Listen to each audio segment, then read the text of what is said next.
जो हमरी बिद होती मेरे सतगुरा, साबिद तुम हर जानहु आपे। हम रुलते फिरते कोई बात ना पूछता, गुर सतगुर संग कीरे हम थापे। धन धन गुरु नानक जिन केरा, जित मिलै चुकै सब सोख संतापे। सतनाम श्री वाहिगुरु साहिब जीओ। पैरो बानी नाम दियो जियो की, घर पहला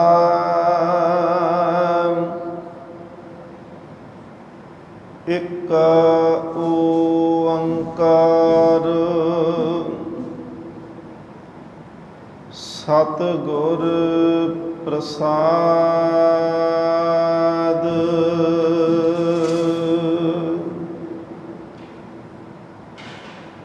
रे जिह्वा करों सतखंड,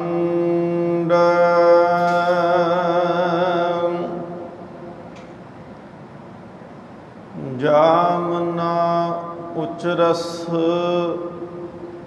श्री गोबिंद।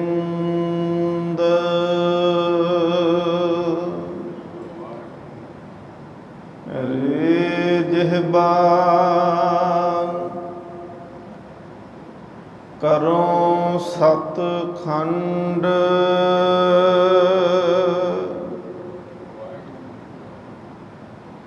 जामना उचरस श्री गोबिंद।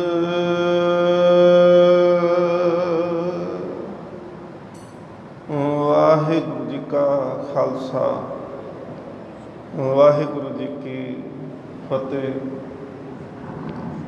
परम सन्मानयोग जुगो जुग अटल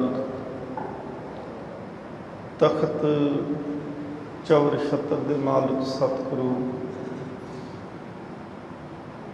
श्री गुरु ग्रंथ साहिब महाराज पातशाह जी की पावन पवित्र हजूरी अंदर बंदी छोड़ दाता मेरी पीरी दे मालिक धन गुरु हरगोबिंद साहिब महाराज जी की मुबारक चरण छो प्राप्त पावन पवित्र अस्थान गुरुद्वारा श्री बौली साहिब जी विखे अमृत वेले तो सजे हुए दीवाना के अंदर हाजरियां भर के जीवन सफला कर रही गुरु खालसा संगत जीओ। अज जो सतगुरु महाराज जी ने शब्द विचार गोचरा बख्शिश किया है, भगत नामदेव जी की रसना तो उचारण किया होया भैरो राग के अंदर श्री गुरु ग्रंथ साहिब महाराज पातशाह जी के पावन पवित्र अंग 1163 के उपर सुभायमान हाँ। सतगुरु महाराज जी बख्शिश करन गुरमत विचारां की सांझ करिए। अज साहब सतगुरु चौथे पातशाह सोढ़ी सुल्तान धन धन रामदास कौर जिन सिरिया तिने सवारिया। सतगुरु गुरु रामदास महाराज पातशाह जी का ज्योति जोत पुरब है। शब्द के विचार के नाल सतगुरु महाराज जी के जीवन ਜੋਤੀ ਜੋਤ ਪੁਰਬ ਨੂੰ ਸਮਰਪਿਤ ਹੋ ਕਰਕੇ ਵੀ ਵਿਚਾਰਾਂ ਦੀ ਸਾਂਝ ਕਰਾਂਗੇ। ਆਪ ਸੰਗਤ ਅਸੀਸ ਬਖਸ਼ੋ, ਮਨ ਬਿਰਤੀਆਂ ਕਰੋ ਇਕਾਗਰ। ਆਓ ਸਤਿਗੁਰ ਮਹਾਰਾਜ ਜੀ ਦੇ ਚਰਨਾਂ ਦੇ ਵਿੱਚ ਹਾਜ਼ਰੀ ਲਵਾਈਏ। ਅਦਬ ਪਿਆਰ ਸਤਿਕਾਰ ਦੇ ਨਾਲ ਰਸਨਾ ਕਰੋ, ਪਵਿੱਤਰ ਉਚਾਰਨ ਕਰੋ ਜੀ। ਸਤਨਾਮ ਸ਼੍ਰੀ ਵਾਹਿਗੁਰੂ ਜੀ। ਸਾਰੇ ਕਰੋ ਜੀ ਕਿਰਪਾ, ਆਖੋ ਜੀ ਸਤਨਾਮ ਸ਼੍ਰੀ ਵਾਹਿਗੁਰੂ ਜੀ। ਸਤਿਗੁਰੂ ਗੁਰੂ ਰਾਮਦਾਸ ਮਹਾਰਾਜ ਜੀ ਦਾ ਪ੍ਰਕਾਸ਼ ਪਿਤਾ ਹਰਦਾਸ ਜੀ ਮਾਤਾ ਦਇਆ ਕੌਰ ਜੀ ਦੇ ਗ੍ਰਹਿ ਵਿਖੇ ਲਾਹੌਰ ਦੇ ਅੰਦਰ ਇੱਕ ਇਲਾਕਾ ਹੈ ਜਿਹਨੂੰ ਚੂਨਾ ਮੰਡੀ ਆਖਦੇ ਨੇ। ਚੂਨਾ ਮੰਡੀ ਇਸ ਕਰਕੇ ਆਖਦੇ ਸੀ ਕਿ ਉੱਥੇ ਹੀਰਿਆਂ ਦਾ ਵਪਾਰ ਕੀਤਾ ਜਾਂਦਾ ਸੀ, ਇਸ ਕਰਕੇ ਉਹਨੂੰ ਚੂਨਾ ਮੰਡੀ, ਹੀਰਿਆਂ ਦੇ ਵਪਾਰ ਦਾ ਇਲਾਕਾ ਆਖਿਆ ਜਾਂਦਾ। ਜਿਵੇਂ ਦੁਨੀਆ ਦੇ ਵਿੱਚ ਬਹੁਤੇ ਜਿਹੜੇ ਧਾਰਮਿਕ ਪੁਰਸ਼ ਹੋਏ ਔਰ ਜਿਨ੍ਹਾਂ ਨੇ ਰੱਬ ਨੂੰ ਪ੍ਰਾਪਤ ਕੀਤਾ, ਜਿਵੇਂ ਅੱਜ ਦਾ ਸ਼ਬਦ ਹੈ ਭਗਤ ਨਾਮਦੇਵ ਜੀ, ਭਗਤ ਕਬੀਰ ਸਾਹਿਬ, ਰਵਿਦਾਸ ਜੀ, ਸਧਨਾ ਜੀ, ਸੈਨ ਜੀ, ਬਹੁਤ ਸਾਰੇ ਐਸੇ ਅਨੇਕਾਂ ਰੱਬੀ ਪੁਰਸ਼ ਹੋਏ ਨੇ ਜਿਨ੍ਹਾਂ ਦਾ ਜੀਵਨ ਜਿਹੜਾ ਹੈ ਨਾ ਆਰੰਭਲਾ ਕਾਲ ਹੈ, ਜਨਮ ਜਿਹੜਾ ਹੈ ਉਹ ਬਹੁਤ ਗਰੀਬੀ ਦੇ ਵਿੱਚ ਹੋਇਆ। ਹਜ਼ਰਤ ਈਸਾ ਜਿਹੜੇ ਸਨ ਨਾ, ਉਹ ਵੀ ਜਦੋਂ ਜਨਮ ਹੋਇਆ ਸੀ ਤੇ ਭੇਡਾਂ ਬੱਕਰੀਆਂ ਦਾ ਵਾੜਾ ਸੀ ਜਿਹਦੇ ਵਿੱਚ ਜਨਮ ਹੋਇਆ। ਪਹਿਲੀ ਵਾਰੀ ਭੰਗੂੜਾ ਨਸੀਬ ਨਹੀਂ ਸੀ ਹੋਇਆ, ਭੇਡਾਂ ਦੀ ਖੁਰਲੀ ਨਸੀਬ ਹੋਈ ਸੀ, ਉਹਦੇ ਵਿੱਚ ਉਹਨੂੰ ਪਾ ਕੇ ਰੱਖਿਆ ਗਿਆ ਸੀ। ਹਜ਼ਰਤ ਮੁਹੰਮਦ ਸਾਹਿਬ ਵੀ ਅੱਤ ਦੇ ਗਰੀਬ ਘਰਾਣੇ ਦੇ ਵਿੱਚੋਂ ਸੀ ਔਰ ਗਰੀਬੀ ਇਤਨੀ ਸੀ ਕਿ ਆਪਣੇ ਆਪ ਨੂੰ ਵੀ ਇੱਕ ਵਾਰੀ ਵੇਚਣਾ ਪੈ ਗਿਆ, ਆਪਣੇ ਆਪ ਨੂੰ ਵੀ ਵੇਚ ਦਿੱਤਾ ਹੈ। ਬਹੁਤ ਸਾਰੇ ਐਸੇ ਰੱਬੀ ਪੁਰਸ਼ ਹੋਏ ਨੇ ਜਿਹੜੇ ਅੱਤ ਦੀ ਗਰੀਬੀ ਦੇ ਵਿੱਚ ਜਿਨ੍ਹਾਂ ਦਾ ਜਨਮ ਹੋਇਆ, ਪਰ ਮਨ ਜੇ ਤਨ ਅੱਤ ਦਾ ਗਰੀਬ ਸੀ ਤੇ ਮਨ ਅੱਤ ਦਾ ਅਮੀਰ ਸੀ। ਜੇ ਬਾਹਰੋਂ ਬਹੁਤ ਗਰੀਬੀ ਸੀ ਪਰ ਅੰਦਰ ਜਿਹੜਾ ਸੀ ਨਾ ਮਨ ਬਹੁਤ ਅਮੀਰ ਸੀ। ਇਵੇਂ ਹੀ ਐਸੇ ਹੀ ਘਰਾਨਾ ਹੈ ਬਾਬਾ ਹਰਦਾਸ ਜੀ ਦਾ, ਜਿਨ੍ਹਾਂ ਦੇ ਗ੍ਰਹਿ ਵਿਖੇ ਪੁੱਤਰ ਦਾ ਜਨਮ ਹੁੰਦਾ ਹੈ ਤੇ ਅਜੇ ਕੋਈ 2 ਸਾਲ ਦੀ ਹੀ ਉਮਰ ਹੋਈ ਤੇ ਮਾਤਾ ਚੜ੍ਹਾਈ ਕਰ ਜਾਂਦੇ ਨੇ। 7 ਸਾਲ ਦੀ ਉਮਰ ਦੇ ਵਿੱਚ ਪਿਤਾ ਚੜ੍ਹਾਈ ਕਰ ਜਾਂਦੇ ਨੇ। ਹੁਣ ਪਰਿਵਾਰ ਦੇ ਵਿੱਚ ਐਸਾ ਕੋਈ ਵੀ ਨਹੀਂ ਕਿ ਜਿਹੜਾ ਗੁਰੂ ਰਾਮਦਾਸ ਮਹਾਰਾਜ ਪਾਤਸ਼ਾਹ ਜੀ ਨੂੰ ਸਹਾਰਾ ਦਿੰਦਾ, ਉਹਨਾਂ ਦਾ ਪਾਲਣ ਪੋਸ਼ਣ ਕਰ ਦਿੰਦਾ, ਉਹਨਾਂ ਨੂੰ 4 ਦਿਨ ਰੋਟੀ ਖਵਾ ਦਿੰਦਾ। ਕਿਸੇ ਨੇ ਉਹਨਾਂ ਦੀ ਬਾਂਹ ਨਹੀਂ ਫੜੀ। ਇਤਿਹਾਸ ਕਹਿੰਦਾ ਹੈ ਕਿ ਜਿੰਨੇ ਕੁ ਦੁੱਖ ਜ਼ਿੰਦਗੀ ਦੇ ਵਿੱਚ ਹੁੰਦੇ ਆ ਨਾ, ਉਹ ਸਾਰੇ ਹੀ ਗੁਰੂ ਰਾਮਦਾਸ ਮਹਾਰਾਜ ਜੀ ਨੇ ਹੰਢਾਏ ਨੇ। ਕੋਲ ਰਿਸ਼ਤਾ ਹੋਰ ਕੋਈ ਨਹੀਂ, ਕੇਵਲ ਨਾਨੀ ਹੈ ਤੇ ਨਾਨੀ ਦੀ ਹਾਲਤ ਵੀ ਬਹੁਤੀ ਚੰਗੀ ਨਹੀਂ ਆ, ਉਹ ਵੀ ਗਰੀਬ ਪਰਿਵਾਰ ਹੈ। ਨਾਨੀ ਜਦੋਂ ਪਹਿਲੀ ਵਾਰੀ ਧੀ ਦੇ ਸੰਸਕਾਰ ਤੇ ਗਈ ਸੀ ਤੇ ਉਸ ਦਿਨ ਹੌਸਲਾ ਇਹ ਦੇ ਕੇ ਆਏ ਸੀ ਕਿ ਚਲੋ ਕੋਈ ਨਹੀਂ, ਮਾਂ ਨਹੀਂ ਤਾਂ ਪਿਓ ਹੈ, ਉਹ ਸਾਂਭ ਸੰਭਾਲ ਕਰੇਗਾ।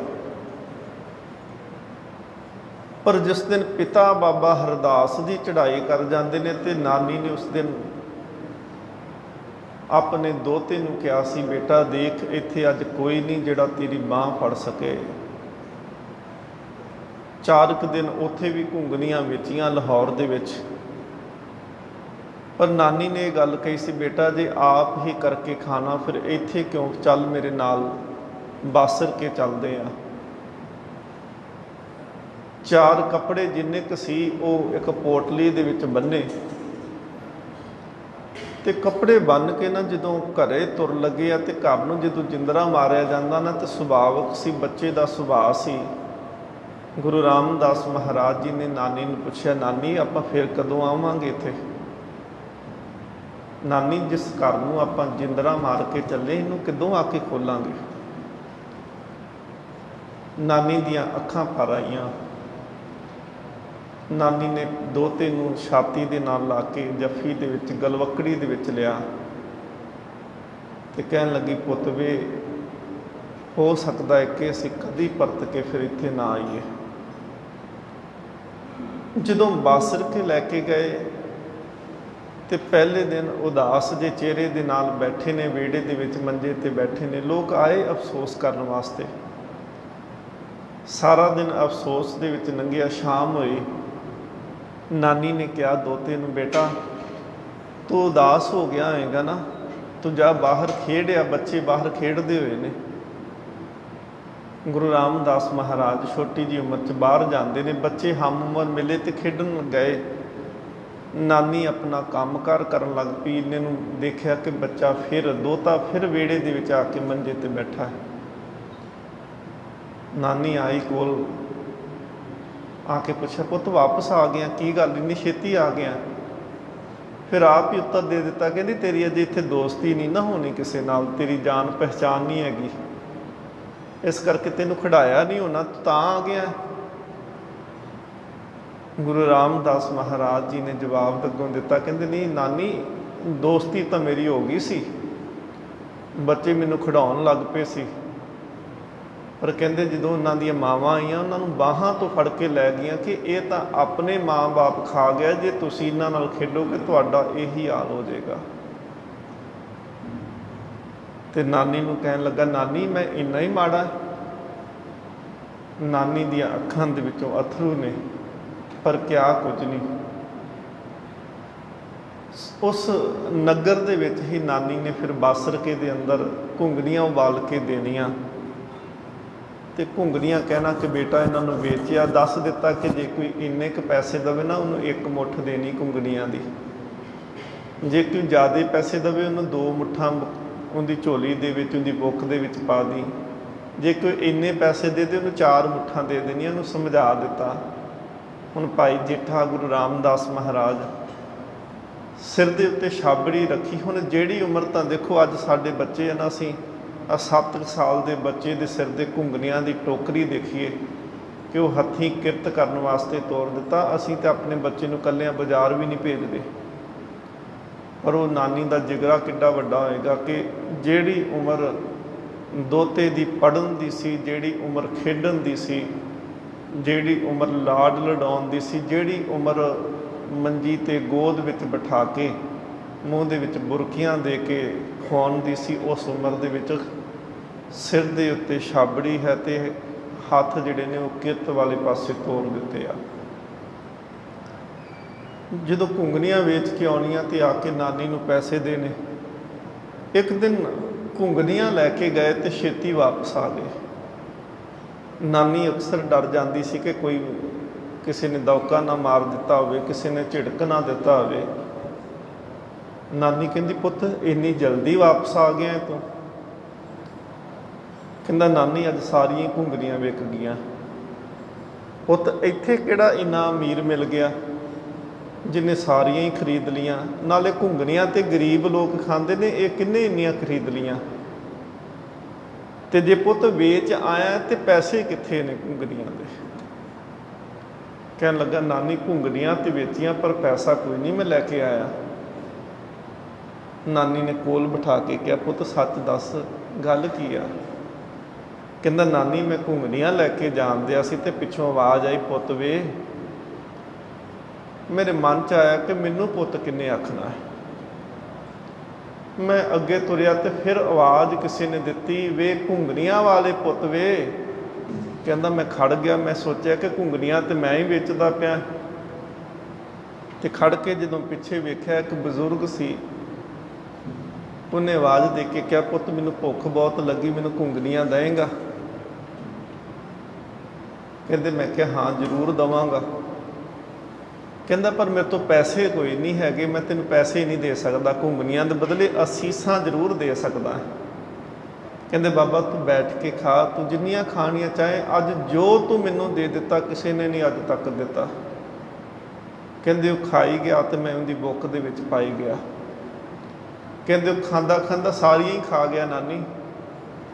ਤੇ ਕਹਿੰਦੇ ਮੇਰੇ ਮਨ ਨੂੰ ਬੜੀ ਖੁਸ਼ੀ ਹੋਈ ਕਿ ਅੱਜ ਮੈਨੂੰ ਕਿਸੇ ਨੇ ਪੁੱਤ ਕਹਿ ਕੇ ਪੁਕਾਰਿਆ। ਨਾਨੀ ਅੱਖਾਂ ਭਰ ਆਈਆਂ, ਦੋਤੇ ਨੂੰ ਛਾਤੀ ਦੇ ਨਾਲ ਲਾ ਕੇ ਨਾਨੀ ਨੇ ਰੱਬ ਦੇ ਅੱਗੇ ਅਰਦਾਸ ਕੀਤੀ ਕਿ ਮਾਲਕਾ, ਜਿਹਨੂੰ ਮਨ ਇੰਨਾ ਵੱਡਾ ਦਿੱਤਾ, ਜਿਹਨੂੰ ਇੰਨਾ ਅਮੀਰ ਦਿਲ ਦੇ ਦਿੱਤਾ, ਉਹਨੂੰ ਗਰੀਬ ਕਿਉਂ ਤੂੰ ਬਣਾਇਆ? ਉਹਨੂੰ ਜੇਬ ਵੱਡੀ ਦੇ ਤਾਂ ਕਿ ਲੋਕਾਂ ਵਿੱਚ ਵੰਡ ਸਕੇ।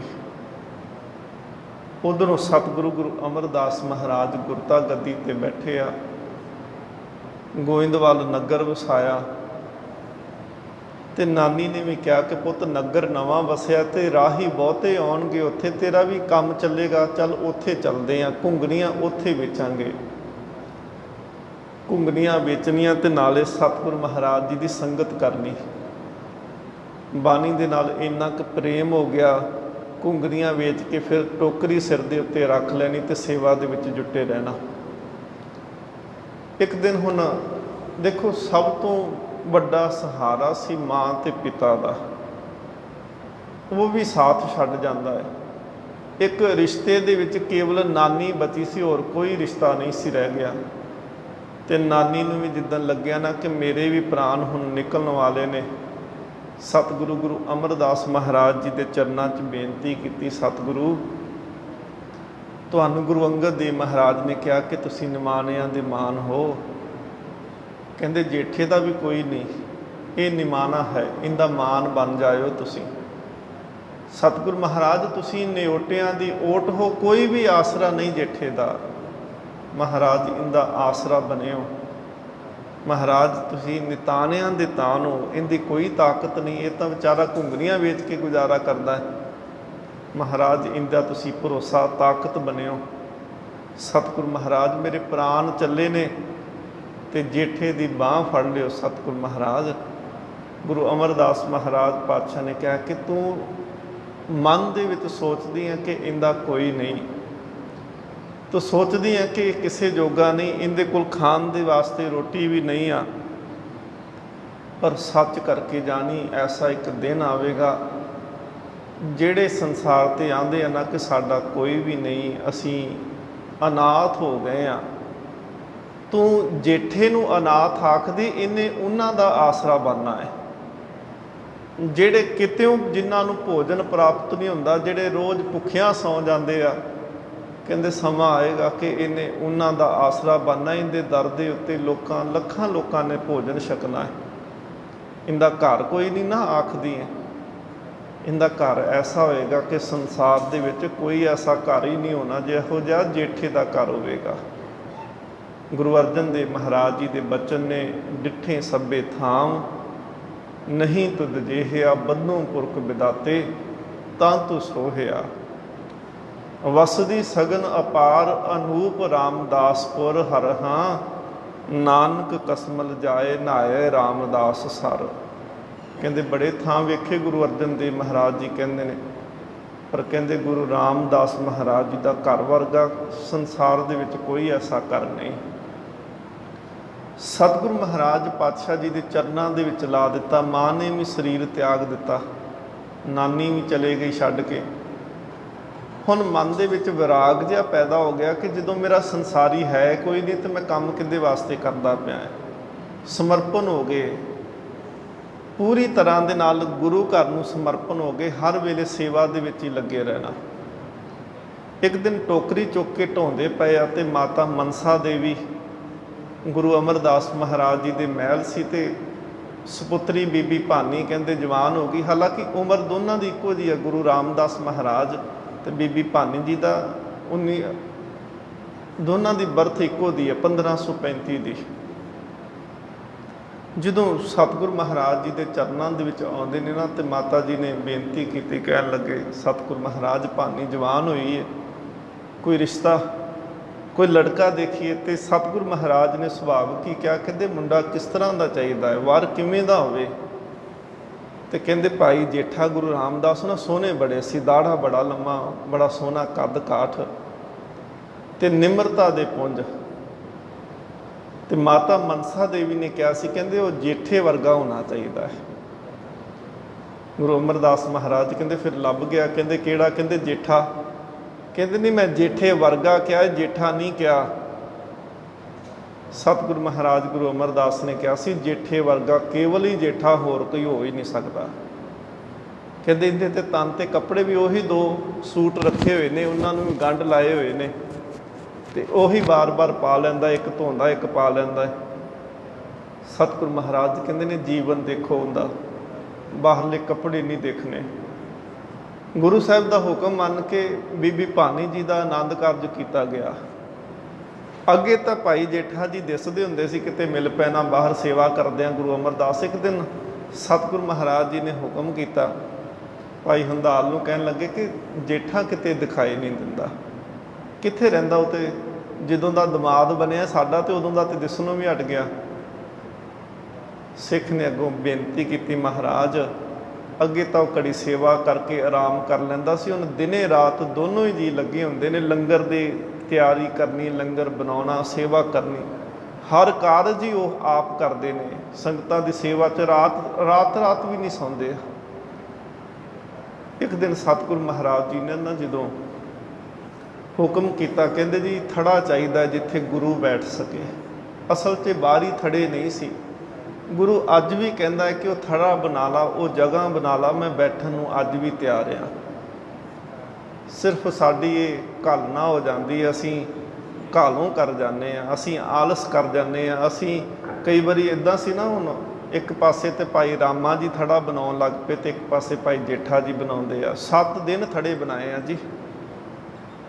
ਤੇ ਜਦੋਂ ਗੁਰੂ ਸਾਹਿਬ ਨੇ ਸ਼ਾਮੀ ਆਉਣਾ ਨਾ, ਕਹਿਣਾ ਢਾ ਦਿਓ, ਮੇਰੇ ਕੰਮ ਦਾ ਨਹੀਂ ਬਣਿਆ। ਤੇ 7ਵੇਂ ਦਿਨ ਭਾਈ ਰਾਮੇ ਨੇ ਕਹਿ ਦਿੱਤਾ ਸੀ ਤੁਹਾਡੇ ਵਰਗਾ ਬਾਨਾ ਵੀ ਨਹੀਂ ਜਿਹੜਾ ਤੁਸੀਂ ਕਹਿੰਦੇ ਹੋ। ਕਹਿੰਦੇ ਤੁਸੀਂ ਸਵੇਰੇ ਜਿੱਦਾਂ ਦਾ ਕਹਿੰਦੇ ਹੋ ਮੈਂ ਉਵੇਂ ਦਾ ਹੀ ਬਣਾਉਣਾ ਹੈ, ਤੇ ਤੁਸੀਂ ਸ਼ਾਮਾਂ ਨੂੰ ਆ ਕੇ ਕਹਿ ਦਿੰਦੇ ਹੋ ਨਹੀਂ ਥੜਾ ਠੀਕ ਨਹੀਂ ਬਣਿਆ, ਢਾ ਦਿਓ। ਤੁਸੀਂ ਭੁੱਲ ਜਾਂਦੇ ਹੋ, ਤੁਸੀਂ ਭੁਲੱਕੜ ਹੋ ਗਏ, ਉਮਰ ਜ਼ਿਆਦੀ ਹੋ ਗਈ।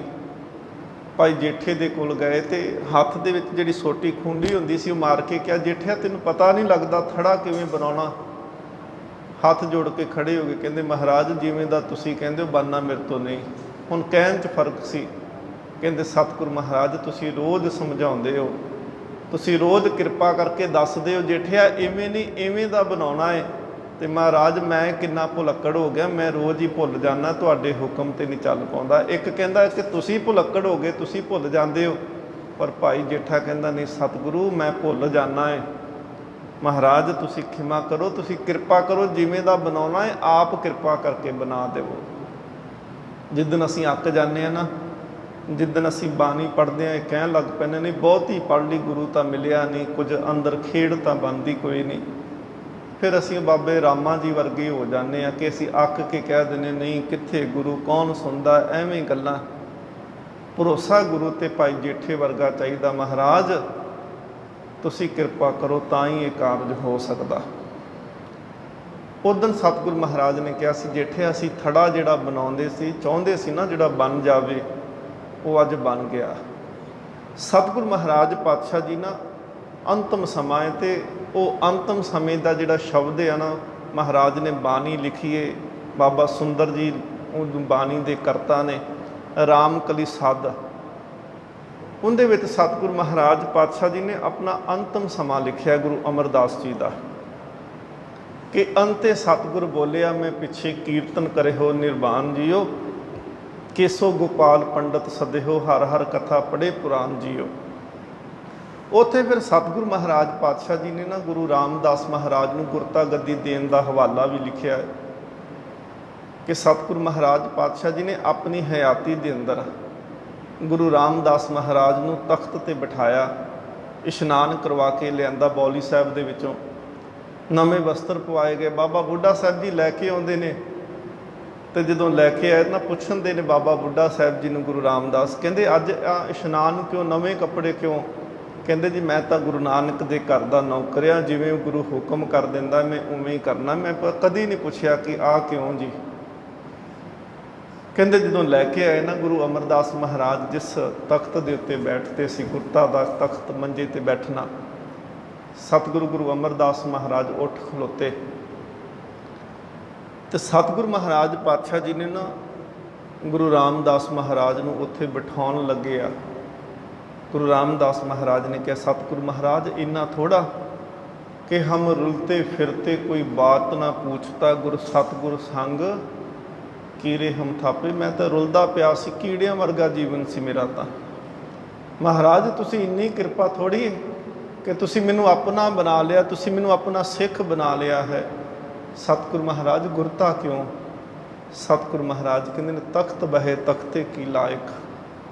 ये तेरी सेवा प्रवान हुई गुरु नानक दे घर दे विच।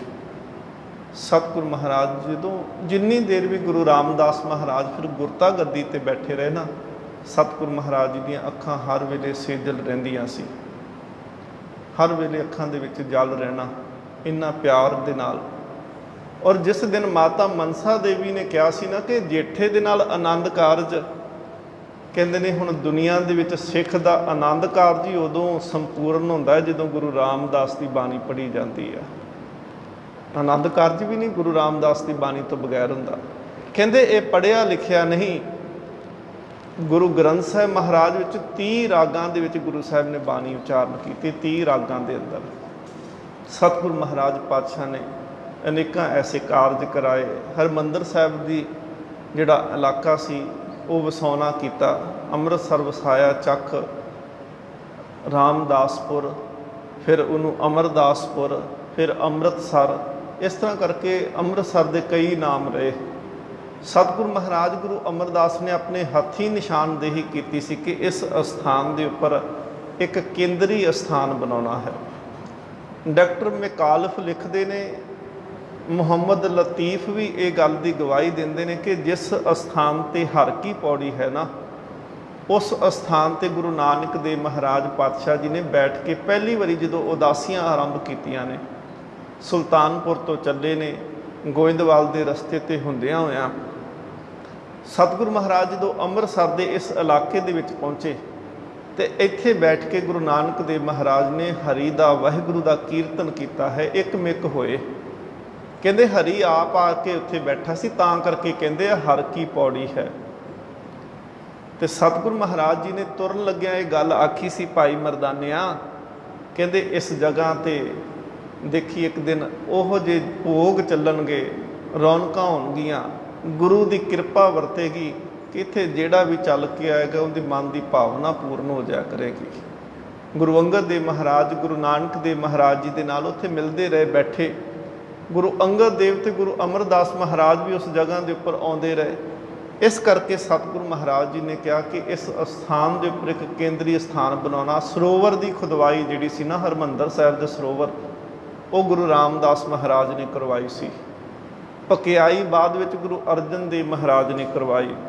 तो हरमंदर साहिब की जिहड़ी इमारत सी वो भी गुरु अर्जन देव महाराज जी ने बनाना की है। जिस दिन सतगुरु महाराज जी ने अपना अंतिम समा जानिया, जिहड़ा कल दिवस लंघ के गया, सतगुरु महाराज जी के 3 सपुत्र ने, वड्डे बाबा पिरथी चंद ने, उस तो बाद विच बाबा महादेव जी ने, उस तो सारियां तो छोटे ने गुरु अर्जन देव महाराज पातशाह। सतगुरु महाराज ना गुरु नानक का घर एक ऐसा घर है कि गुरु साहब ने जे ज्योति जोत समाते हैं ना, पहले जामे तो लैके 10वें जामे तक, तो जिउंदियां ही अगला वारस थाप के गए ने कि जोत किंदे विच टिक गई है। गुरु नानक देव महाराज अपने जिउंदियां अपने शरीर दे विच हुंदियां गुरु अंगद देव महाराज नूं गुरता गद्दी बख्शिश की सी ते कई दिन शरीर करके रहे। फिर पर संगत नूं फिर कह दिता सी, अज तो बाद मत्था टेकना, उपदेश लैना, संगत करनी गुरु अंगद देव महाराज जी की करनी है। अज तो बाद सानू किसी ने मत्था नहीं टेकना। सगों गुरु नानक देव महाराज गुरु अंगद देव महाराज फिर तख्त ते बैठना ते आप संगत दे विच कुछ दिन बैठे नाल। सतगुरु महाराज पातशाह ना गुरु अंगद देव जिदन तख्त ते बैठे, गुरु नानक देव ज्योति जोत समाए। सिद्धां जोगियां नूं भी पता लग गया सी कि गुरु नानक देव महाराज ज्योति जोत समा गया। तो कहते गुरु नानक वर्गा गुरु नानक ही हो सकता, और कोई नहीं हो सकता। वारस बहुत मिल जाते हैं पर गुरु नानक नहीं हो सकते। वो आए फिर प्रीख्या लैन वास्ते आ गए कि अज असीं जाके वेखते हैं कि गुरु नानक की गद्दी ते किनू बिठा दिता है गुरु नानक ने। जो आए ना सिख बाहर सी, पुछया जी कौन ने गुरता गद्दी ते बैठे, कहते गुरु अंगद देव महाराज। कित्थे ने? कहते अंदर ने। ਕਹਿੰਦੇ ਅਸੀਂ ਮਿਲਣਾ ਹੈ। ਸਿੱਧ ਅੰਦਰ ਗਏ ਤੇ ਜਦੋਂ ਵਾਪਸ ਆਏ ਨਾ, ਤੇ ਵਾਪਸ ਆ ਕੇ ਉਹਨਾਂ ਨੇ ਸੋਚਿਆ ਸੀ ਪਹਿਲੋਂ ਕਿ ਅਸੀਂ ਹੁਣ ਇਹਨੂੰ ਹਰਾ ਦਾਂਗੇ, ਚਰਚਾ ਕਰਾਂਗੇ, ਸਾਡੇ ਅੱਗੇ ਝੁਕ ਜਾਏਗਾ। ਜਦੋਂ ਵਾਪਸ ਆਏ ਤੇ ਸਿੱਖਾਂ ਨੇ ਪੁੱਛਿਆ, ਮਿਲ ਆਏ ਸਤਿਗੁਰੂ ਨੂੰ? ਕਹਿਣ ਲੱਗੇ ਬਸ ਸਰੀਰ ਹੀ ਬਦਲਿਆ, ਬਾਕੀ ਸਾਰਾ ਕੁਝ ਹੀ ਉਹੀ ਆ। ਸਰੀਰ ਹੀ ਬਦਲਿਆ, ਕੇਵਲ ਨਾਨਕ ਤੋਂ ਅੰਗਦ ਹੋਏ ਨੇ। ਪਰ ਕਹਿੰਦੇ ਨੇ ਜੋ ਤੋਹਾ ਜੁਗਤ ਸਾਏ ਸਹਿ ਕਾਇਆ ਫੇਰ ਪਲਟੀਏ। ਬਾਬਾ ਸੱਤਾ ਬਲਵੰਡ ਜੀ ਵਾਰ 'ਚ ਕਹਿੰਦੇ ਨੇ। ਗੁਰੂ ਸਾਹਿਬ ਜੋਤੀ ਜੋਤ ਸਮਾਉਣ ਤੋਂ ਪਹਿਲੋਂ ਸਤਿਗੁਰੂ ਮਹਾਰਾਜ ਪਾਤਸ਼ਾਹ ਜੀ ਨਾ, ਸਤਿਗੁਰੂ ਮਹਾਰਾਜ ਜੀ ਨੇ ਗੁਰਤਾ ਗੱਦੀ ਬਖਸ਼ਿਸ਼ ਕੀਤੀ ਗੁਰੂ ਅਰਜਨ ਦੇਵ ਮਹਾਰਾਜ ਨੂੰ। ਬਾਬਾ ਬੁੱਢਾ ਸਾਹਿਬ ਤਿਲਕ ਦਿੰਦੇ ਆ। ਪਰ ਗੁਰੂ ਨਾਨਕ ਦੇ ਘਰ ਦੀ ਮਰਿਆਦਾ ਸੀ, ਪਹਿਲੋਂ ਗੁਰੂ ਨਾਨਕ ਜਿਵੇਂ ਮੱਥਾ ਟੇਕਿਆ ਨਾ, ਉਸ ਤੋਂ ਬਾਅਦ 'ਚ ਬਾਬਾ ਬੁੱਢਾ ਸਾਹਿਬ ਜੀ ਨੇ ਟੇਕਿਆ। ਜੇ ਗੁਰੂ ਅੰਗਦ ਦੇਵ ਮਹਾਰਾਜ ਨੇ ਗੁਰਤਾ ਗੱਦੀ ਗੁਰੂ ਅਮਰਦਾਸ ਜੀ ਨੂੰ ਦਿੱਤੀ, ਪਹਿਲੋਂ ਆਪ ਸਤਿਗੁਰੂ ਮੱਥਾ ਟੇਕਦੇ ਸੀ, ਬਾਅਦ 'ਚ ਬਾਬਾ ਬੁੱਢਾ ਸਾਹਿਬ ਟੇਕ ਦਿੰਦੇ ਸੀ। ਤੇ ਜਿਹਨੂੰ ਬਾਬਾ ਬੁੱਢਾ ਸਾਹਿਬ ਮੱਥਾ ਟੇਕ ਦਿੰਦੇ ਸੀ ਨਾ, ਸਿੱਖਾਂ ਨੂੰ ਪੂਰਾ ਯਕੀਨ ਹੋ ਜਾਂਦਾ ਸੀ, ਲਓ ਜੀ ਹੁਣ ਮੋਹਰ ਵੀ ਪਿੱਛੇ ਲੱਗ ਗਈ ਕਿ ਗੁਰੂ ਦੀ ਜੋਤ ਇੱਥੇ ਟਿਕ ਗਈ ਆ। ਪੱਗ ਖੋਲੀ ਜੀ ਪ੍ਰਿਥੀ ਚੰਦ ਨੇ, ਕਹਿੰਦਾ ਮੇਰਾ ਹੱਕ ਬਣਦਾ ਇੱਥੇ, ਮੇਰਾ ਹੱਕ ਬਣਦਾ, ਮੈਂ ਵਾਰਸ ਹਾਂ, ਮੈਂ ਵੱਡਾ ਹਾਂ ਘਰ ਦੇ ਵਿੱਚੋਂ। ਸਤਿਗੁਰੂ ਮਹਾਰਾਜ ਕਹਿੰਦੇ ਇੱਥੇ ਵੱਡਿਆਂ ਛੋਟਿਆਂ ਦੀ ਗੱਲ ਨਹੀਂ, ਇੱਥੇ ਤਾਂ ਗੁਰੂ ਕੇ ਘਰ ਦੇ ਵਿੱਚ ਜਿਹੜਾ ਪ੍ਰਵਾਨ ਹੁੰਦਾ ਹੈ ਉਹਨੂੰ ਦਾਤ ਮਿਲਦੀ ਹੈ। ਇੱਥੇ ਤਾਂ ਹੰਕਾਰੀ ਨੂੰ ਜਗ੍ਹਾ ਹੀ ਨਹੀਂ ਮਿਲਦੀ। ਜਿਹੜਾ ਸਤਿਗੁਰੂ ਮਹਾਰਾਜ ਕਹਿੰਦੇ ਹਰ ਜੀਓ ਹੰਕਾਰ ਨਾ ਭਾਵੇ, ਵੇਦ ਕੂਕ ਸੁਣਾਵੇ। ਕਹਿੰਦੇ ਰੱਬ ਨੂੰ ਹੰਕਾਰ ਚੰਗਾ ਨਹੀਂ ਲੱਗਦਾ, ਉਹਨੂੰ ਤੇ ਪਿਆਰ ਚੰਗਾ ਲੱਗਦਾ ਹੈ। ਸਤਿਗੁਰੂ ਮਹਾਰਾਜ ਜੀ ਨੇ ਜਦੋਂ ਪੱਗ ਖੋ ਕੇ ਲੈ ਕੇ ਗਏ ਤੇ ਗੁਰੂ ਸਾਹਿਬ ਦੇ ਉੱਥੇ ਬਚਨ ਵੀ ਹੈ, ਕਾਹੇ ਪੂਤ ਝਗਰਤ ਹੋ ਸੰਗ ਬਾਪ, ਜਿਨ ਕੇ ਜਨੇ ਵਡੀਰੇ ਤੂੰ ਹੋ ਤਿਨ ਸਿਉ ਝਗਰਤ ਪਾਪ। ਕਿ ਜਿਹਨੇ ਪੈਦਾ ਕੀਤਾ ਤੂੰ ਉਹਦੇ ਨਾਲ ਝਗੜਾ ਕਰਦਾ ਪਿਆ ਹੈ, ਇਸ ਤੋਂ ਵੱਡਾ ਪਾਪ ਹੋਰ ਕੋਈ ਨਹੀਂ ਹੋ ਸਕਦਾ। ਜੇ ਮਾਤਾ ਪਿਤਾ ਨਾਲ ਦੇਖੋ, ਅੱਜ ਅਸੀਂ ਨਾ ਤੇ ਬਾਣੀ ਪੜ੍ਹਦੇ ਹਾਂ ਤੇ ਨਾ ਵਿਚਾਰ ਕੇ ਬੱਚਿਆਂ ਨੂੰ ਪੜ੍ਹਾਉਣ ਦੀ ਕੋਸ਼ਿਸ਼ ਕਰਦੇ ਹਾਂ। ਜੇ ਅੱਜ ਅਸੀਂ ਇਸ ਗੱਲ ਨੂੰ ਸਮਝਦੇ ਹੋਈਏ ਨਾ ਕਿ ਬਾਣੀ ਨੂੰ ਪੜ੍ਹਨਾ ਹੈ, ਵਿਚਾਰਨਾ ਹੈ ਤੇ ਬੱਚਿਆਂ ਨੂੰ ਵੀ ਪੜ੍ਹਾਉਣੀ ਹੈ, ਫਿਰ ਅਸੀਂ ਦੱਸ ਸਕਦੇ ਸੀ ਨਾ ਕਿ ਗੁਰੂ ਰਾਮਦਾਸ ਮਹਾਰਾਜ ਨੇ ਕਿਹਾ ਕਿ ਮਾਂ ਪਿਓ ਨਾਲ ਝਗੜਾ ਕਰਨ ਵਾਲਾ ਜਿਹੜਾ ਨਾ ਸਭ ਤੋਂ ਵੱਡਾ ਪਾਪੀ ਉਹ ਹੋ ਜਾਂਦਾ ਹੈ। ਪਰ ਅਸੀਂ ਨਾ ਪੜ੍ਹੀ ਤੇ ਨਾ ਅੱਗੇ ਪੜ੍ਹਾਈ। ਸਤਿਗੁਰੂ ਮਹਾਰਾਜ ਪਾਤਸ਼ਾਹ ਫਿਰ ਕੱਲ੍ਹ ਦੇ ਦਿਨ ਗੁਰਤਾ ਗੱਦੀ ਦੀ ਜਿਹੜੀ ਦਸਤਾਰ ਸੀ ਗੁਰੂ ਅਰਜਨ ਦੇਵ ਮਹਾਰਾਜ ਜੀ ਨੂੰ ਦੇ ਕਰਕੇ ਤੇ ਗੋਇੰਦਵਾਲ ਸਾਹਿਬ ਵਾਪਸ ਪਰਤ ਆਉਂਦੇ ਆ। ਗੁਰੂ ਅਰਜਨ ਦੇਵ ਮਹਾਰਾਜ ਜੀ ਵੀ ਨਾਲ ਆਉਂਦੇ ਨੇ। ਅੱਜ ਦੇ ਦਿਨ ਸਤਿਗੁਰੂ ਗੁਰੂ ਰਾਮਦਾਸ ਮਹਾਰਾਜ ਪਾਤਸ਼ਾਹ ਜੀ ਜੋਤੀ ਜੋਤ ਸਮਾਉਂਦੇ ਆ ਤੇ ਗੋਇੰਦਵਾਲ ਸਾਹਿਬ ਦੀ ਧਰਤੀ ਦੇ ਉੱਤੇ ਸਤਿਗੁਰੂ ਮਹਾਰਾਜ ਜੀ ਦਾ ਅੰਤਮ ਸੰਸਕਾਰ ਕੀਤਾ ਜਾਂਦਾ ਹੈ। ਸਤਿਗੁਰੂ ਮਹਾਰਾਜ ਜੀ ਦੀ ਚਿਖਾ ਅੰਗੀਠਾ ਪੂਰੀ ਤਰ੍ਹਾਂ ਸਮੇਟਿਆ ਗਿਆ, ਫੁੱਲ ਨਹੀਂ ਚੁੱਕੇ ਗਏ। ਨਾ ਹੀ ਗੁਰੂ ਘਰ ਦੇ ਵਿੱਚ ਇਹ ਮਰਿਆਦਾ ਹੈ। ਰਹਿਤ ਮਰਿਆਦਾ ਦੇ ਵਿੱਚ ਹੀ ਹੁਕਮ ਸਾਨੂੰ ਸਤਿਗੁਰੂ ਨੇ ਬਖਸ਼ਿਸ਼ ਕੀਤਾ ਹੈ। ਪੰਥ ਦਾ ਇਹ ਹੁਕਮ ਹੈ ਕਿ ਫੁੱਲ ਨਹੀਂ ਚੁਗਣੇ, ਸਮੇਟਣਾ ਹੈ ਅੰਗੀਠਾ ਸਾਰਾ। ਅੰਗੀਠਾ ਵੀ ਸਮੇਟਿਆ ਜਾਂਦਾ ਹੈ। ਤੇ ਉਧਰੋਂ ਪ੍ਰਿਥੀ ਚੰਦ ਨੂੰ ਜਿਹੜੀ ਸੀ ਖਬਰ ਮਿਲ ਗਈ ਕਿ ਸਤਿਗੁਰੂ ਮਹਾਰਾਜ ਜੋਤੀ ਜੋਤ ਸਮਾ ਗਿਆ।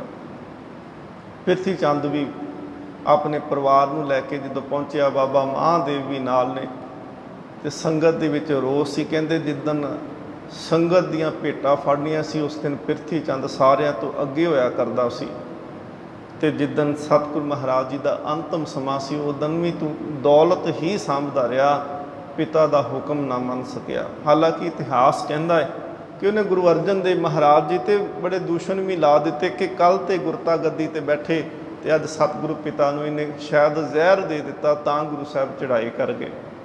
ਸਤਿਗੁਰੂ ਗੁਰੂ ਅਰਜਨ ਦੇਵ ਮਹਾਰਾਜ ਪਾਤਸ਼ਾਹ ਜੀ ਜੇਕਰ ਦੂਰ ਸਤਿਗੁਰ ਤੋਂ ਜਾਂਦੇ ਸੀ ਨਾ ਤੇ ਮਨ ਦੇ ਵਿੱਚ ਇੱਕੋ ਹੀ ਗੱਲ ਹੁੰਦੀ ਸੀ ਕਿ ਇੱਕ ਘੜੀ ਨਾ ਮਿਲਤੇ ਤਾਂ ਕਲਯੁਗ ਹੋਤਾ, ਹੁਣ ਕਦ ਮਿਲੀਏ ਪ੍ਰੈ ਤੁਧ ਭਗਵੰਤਾ, ਮੋਹਿ ਰੈਨ ਨਾ ਬਿਹਾਵੇ ਨੀਂਦ ਨਾ ਆਵੇ, ਬਿਨ ਦੇਖੇ ਗੁਰ ਦਰਬਾਰੇ ਜੀਓ। ਅੱਜ ਸਤਿਗੁਰੂ ਮਹਾਰਾਜ ਜੀ ਦਾ ਜੋਤੀ ਜੋਤ ਪੁਰਬ ਹੈ। ਸੋ ਸਤਿਗੁਰੂ ਮਹਾਰਾਜ ਜੀ ਨੇ ਜੋ ਅੱਜ ਪਾਵਨ ਸ਼ਬਦ ਬਖਸ਼ਿਸ਼ ਕੀਤਾ, ਭੈਰੋ ਬਾਣੀ ਨਾਮ ਦਿਓ ਜਿਉ ਕੀ ਕਰ ਪਹਿਲਾ, ਰਾਗ ਭੈਰੋ ਦੇ ਅੰਦਰ ਭਗਤ ਨਾਮਦੇਵ ਜੀ ਦਾ ਉਚਾਰਨ ਕੀਤਾ ਹੋਇਆ ਪਾਵਨ ਬਚਨ ਨੇ ਤੇ ਪਹਿਲੇ ਘਰ ਦੇ ਵਿੱਚ ਗਾਉਣ ਦਾ ਹੁਕਮ ਹੈ। ਇੱਕ ਓੰਕਾਰ ਸਤਿਗੁਰ ਪ੍ਰਸਾਦ। ਸਤਿਗੁਰੂ ਜੀ ਨੇ ਸੰਖੇਪ ਰੂਪ ਦੇ ਵਿੱਚ ਮੂਲ ਮੰਤਰ ਬਖਸ਼ਿਸ਼ ਕੀਤਾ ਹੈ ਕਿ ਉਹ ਪਰਮਾਤਮਾ ਅਕਾਲ ਪੁਰਖ ਇੱਕ ਹੈ, ਸਰਬ ਸ਼ਕਤੀਮਾਨ ਹੈ। ਉਹੀ ਸਾਰੇ ਸੰਸਾਰ ਨੂੰ ਪੈਦਾ ਕਰਦਾ ਹੈ। ਉਹੀ ਸੰਸਾਰ ਨੂੰ ਰਿਜ਼ਕ ਦਿੰਦਾ ਹੈ, ਉਹੀ ਸੰਸਾਰ ਨੂੰ ਸਮੇਟ ਕੇ ਆਪਣੇ ਵਿੱਚ ਲੀਨ ਕਰ ਦਿੰਦਾ ਹੈ। ਉਸ ਦੀ ਪ੍ਰਾਪਤੀ ਗੁਰ ਪ੍ਰਸਾਦ ਰਾਹੀਂ, ਗੁਰੂ ਦੀ ਕਿਰਪਾ ਦੇ ਰਾਹੀਂ ਹੁੰਦੀ ਹੈ। ਰੇ ਜਿਹਵਾ ਕਰੂੰ ਸਤਖੰਡ। ਸਤਖੰਡ ਦੇ ਅਰਥ ਹੁੰਦੇ ਨੇ 100 ਟੁਕੜੇ। ਸਤਿਗੁਰੂ ਮਹਾਰਾਜ ਗੁਰੂ ਅਰਜਨ ਦੇਵ ਜੀ ਨੇ ਬਾਣੀ ਕਿਰਪਾ ਕੀਤੀ, ਸਤਿਗੁਰੂ ਮਹਾਰਾਜ ਨੇ ਫੁਨਹੇ ਬਖਸ਼ਿਸ਼ ਕੀਤੇ ਆ। ਉਹਦੇ ਵਿੱਚ ਸਤਿਗੁਰੂ ਮਹਾਰਾਜ ਕਹਿੰਦੇ ਨੇ ਰਸਨਾ ਜਪੇ ਨਾ ਨਾਮ, ਤਿਲ ਤਿਲ ਕਰ ਕੱਟੀਏ। ਕਹਿੰਦੇ ਹੇ ਜੀਵ, ਜੇ ਤੂੰ ਨਾਮ ਨਹੀਂ ਨਾ ਜਪਦੀ, ਤੇਰੇ ਇੰਨੇ ਟੁਕੜੇ ਕਰ ਦੇਣੇ ਚਾਹੀਦੇ ਕਿ ਜਿਵੇਂ ਤਿਲ ਹੁੰਦਾ ਹੈ, ਤਿਲ ਦੇ ਦਾਣੇ ਜਿੰਨੇ, ਇੰਨੇ ਛੋਟੇ ਛੋਟੇ ਤੇਰੇ ਟੁਕੜੇ ਕਰਦੀ ਹੈ, ਤੂੰ ਫਿਰ ਕਿਸ ਕੰਮ ਦੀ ਹੈ। ਭਗਤ ਨਾਮਦੇਵ ਜੀ ਆਖਦੇ ਨੇ ਰੇ ਜਿਹਵਾ ਕਰੋ ਸਤਖੰਡ, ਕਿ ਜੇ ਤੂੰ ਨਾਮ ਨਹੀਂ ਨਾ ਜਪਣਾ ਤੇ ਮੈਂ ਤੇਰੇ 100 ਟੁਕੜੇ ਕਰ ਦੇਵਾਂ। ਜਾਮ ਨਾ ਉਚਰਸ ਸ਼੍ਰੀ ਗੋਬਿੰਦ, ਜੇ ਤੂੰ ਗੋਬਿੰਦ ਸ਼੍ਰੀ ਗੋਬਿੰਦ ਉਸ ਵਾਹਿਗੁਰੂ ਦੀ ਉਸਤਤ ਹੀ ਨਹੀਂ ਕਰਨੀ। ਸਤਿਗੁਰੂ ਮਹਾਰਾਜ ਕਹਿੰਦੇ ਨਾ ਕਿ ਇਹ ਰਸਨਾ ਤੂੰ ਅਨਰਸ ਰਾਚ ਰਹੀ, ਤੇਰੀ ਪਿਆਸ ਨਾ ਜਾਏ, ਪਿਆਸ ਨਾ ਜਾਏ ਹੋਰਤ ਕਿਤੇ, ਜੇ ਚਰ ਹਰ ਰਸ ਪੱਲੇ ਨਾ ਪਾਏ, ਹਰ ਰਸ ਪਾਏ ਪੱਲੇ, ਪੀਏ ਹਰ ਰਸ ਬਹੁੜ ਨਾ ਤ੍ਰਿਸ਼ਨਾ ਲਾਗੇ ਆਏ। ਕਹੇ ਨਾਨਕ ਹੋਰ ਅਨ ਰਸ ਸਭ ਵਿਸਰੇ, ਜਾਂ ਹਰ ਵਸੇ ਮਨ ਆਏ। ਮਹਾਰਾਜ ਕਹਿੰਦੇ ਨੇ ਨਾਮ ਜਪਣ ਵਾਸਤੇ ਅਕਾਲ ਪੁਰਖ ਨੇ ਇਹ ਜੀਵ ਸਾਨੂੰ ਬਖਸ਼ਿਸ਼ ਕੀਤੀ ਹੈ। ਹੁਣ ਭਗਤ ਸਾਹਿਬ ਜੀ ਕਹਿੰਦੇ ਨੇ ਨਹੀਂ ਤੈਨੂੰ ਕੱਟ ਸੁੱਟੀਏ, ਜੇ ਤੂੰ ਜਪਣਾ ਹੀ ਨਹੀਂ। ਰੰਗੀਲੇ ਜਿਹਬਾ ਹਰ ਕੇ ਨਾਏ। ਭਗਤ ਨਾਮਦੇਵ ਜੀ ਕਹਿੰਦੇ ਨੇ ਮੇਰੇ ਤੇ ਮਾਲਕ ਨੇ ਕਿਰਪਾ ਕੀਤੀ ਹੈ ਕਿ ਮੇਰੀ ਜੀਵ ਜਿਹੜੀ ਹੈ ਨਾ ਹੁਣ ਰੱਬ ਦੇ ਰੰਗ ਦੇ ਵਿੱਚ ਰੰਗੀ ਗਈ ਹੈ। ਸੁਰੰਗ ਰੰਗੀਲੇ ਹਰ ਹਰ ਧਿਆਏ। ਸੁਰੰਗ ਰੰਗੀਲੇ ਪ੍ਰੇਮ ਸਹਿਤ ਹੋਣਾ ਮਾਲਕ ਦੇ ਉਸ ਵਾਹਿਗੁਰੂ ਦੇ ਨਾਮ ਨੂੰ ਜਪਦੀ ਹੈ, ਹਰ ਹਰ ਧਿਆਏ, ਹਰ ਵੇਲੇ ਉਹਦਾ ਨਾਮ ਜਪਦੀ ਹੈ। ਰਹਾਉ ਮਿਥਿਆ ਜਿਹਬਾ ਅਵਰੇ ਕਾਮ। ਕਹਿੰਦੇ ਜੇ ਜੀਵ ਦੇ ਨਾਲ ਕੇਵਲ ਦੁਨਿਆਵੀ ਗੱਲਾਂ ਹੁੰਦੀਆਂ ਪਈਆਂ ਹੈ ਨਾ, ਤੇ ਸਤਿਗੁਰੂ ਮਹਾਰਾਜ ਬਾਣੀ 'ਚ ਭਗਤ ਨਾਮਦੇਵ ਜੀ ਕਹਿੰਦੇ ਆ ਕਿ ਇਹ ਜੀਵ ਫਿਰ ਨਾ ਵਿਅਰਥ ਹੈ, ਇਹ ਕਿਸੇ ਵੀ ਕੰਮ ਦੀ ਨਹੀਂ। ਨਿਰਵਾਣ ਪਦ ਇੱਕ ਹਰ ਕੋ ਨਾਮ। ਕਹਿੰਦੇ ਨੇ ਜੀਵ ਜਿੰਨਾ ਨਾਮ ਜਪੇਗੀ ਨਾ ਫਿਰ ਇਹਨੂੰ ਉਹ ਪਦਵੀ ਮਿਲ ਜਾਂਦੀ ਏ ਜਿਹਨੂੰ ਨਿਰਵਾਣ ਪਦ ਕਿਹਾ ਜਾਂਦਾ, ਜਿਹੜਾ ਕਦੀ ਬਿਨਸਦਾ ਹੀ ਨਹੀਂ, ਹਮੇਸ਼ਾ ਰਹਿਣ ਵਾਲੀ ਪਦਵੀ ਜਿਹੜੀ ਹੈ। ਕਹਿੰਦੇ ਉਹ ਪਦਵੀ ਕੀ ਹੈ? ਇੱਕ ਹਰ ਕੋ ਨਾਮ। ਜੀਵ ਦੇ ਨਾਲ ਇੱਕ ਮਾਲਕ ਦਾ ਨਾਮ ਜਪਿਆ ਉਹ ਪਦਵੀ ਪ੍ਰਾਪਤ ਹੁੰਦੀ ਹੈ। ਅਸੰਖ ਕੋਟ ਅਨ ਪੂਜਾ ਕਰੀ। ਕਹਿੰਦੇ ਹੁਣ ਵਿਅਰਥ ਦੇ ਕੰਮ ਭਾਵੇਂ ਜਿੰਨੇ ਮਰਜ਼ੀ ਕਰੀ ਜਾਓ, ਜੀਵ ਦੇ ਨਾਲ ਦੁਨਿਆਵੀ ਗੀਤ ਜਿੰਨੇ ਮਰਜ਼ੀ ਗਾਈ ਜਾਓ, ਪਰ ਸਤਿਗੁਰੂ ਮਹਾਰਾਜ ਦੀ ਬਾਣੀ ਕਹਿ ਰਹੀ ਹੈ ਅਸੰਖ ਕੋਟ ਅਨ ਪੂਜਾ ਕਰੀ। ਅਨ ਪੂਜਾ ਇੱਕ ਮਾਲਕ ਅਕਾਲ ਪੁਰਖ ਨੂੰ ਛੱਡ ਕੇ ਤੇ ਅਨ ਪੂਜਾ ਹੋਰਾਂ ਪਾਸਿਆਂ ਲੱਗੀ ਰਹੀ ਹੋਵੇ ਜੀਵ। ਕਹਿੰਦੇ ਨਾ ਏਕ ਨਾ ਪੂਜਸ ਨਾਮੇ ਹਰੀ। ਕਹਿੰਦੇ ਜਿਹੜਾ ਕੰਮ ਸੀ ਨਾ ਕਿ ਇੱਕ ਮਾਲਕ ਨੂੰ ਪੂਜਣਾ, ਇੱਕ ਦਾ ਨਾਮ ਜਪਣਾ, ਕਹਿੰਦੇ ਉਹ ਨਹੀਂ ਕੀਤਾ। ਪ੍ਰਣਵੈ ਨਾਮ ਦਿਓ ਇਹੋ ਕਰਨਾ। ਭਗਤ ਨਾਮਦੇਵ ਜੀ ਕਹਿੰਦੇ ਨੇ ਮੈਂ ਆਪਣੇ ਜੀਵਨ ਦੇ ਵਿੱਚ ਨਾ ਇੱਕ ਗੰਢ ਬੰਨ੍ਹ ਲਈ ਆ। ਮੈਨੂੰ ਜਿਹੜਾ ਉਪਦੇਸ਼ ਮੇਰੇ ਮਾਲਕ ਨੇ ਦਿੱਤਾ ਹੈ ਨਾ, ਮੈਂ ਬਸ ਉਹ